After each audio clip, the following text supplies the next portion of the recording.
کیونکہ ایک آدمی فیصلہ کرتا ہے بند کمروں میں، تکبر سے بھرا ہوا، پاور اتنی اس کے پاس، وہ بڑے زور و شوروں سے فیصلہ کر رہا ہے کہ جناب عمران خان کو ہٹا کے تو میں نے ان کو، اور شہباز شریف سے تب سے اس کی بات چیت چل رہی تھی جنرل باجوہ کی.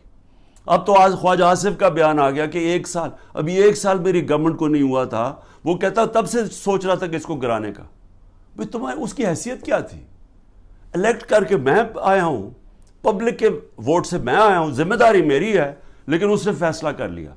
اور یہ یاد رکھیں کہ یہ جو آج ہو رہا ہے یہ ملک کے ساتھ، یہ سب سے بڑا جنرل باجوہ اس کا ذمہ دار ہے.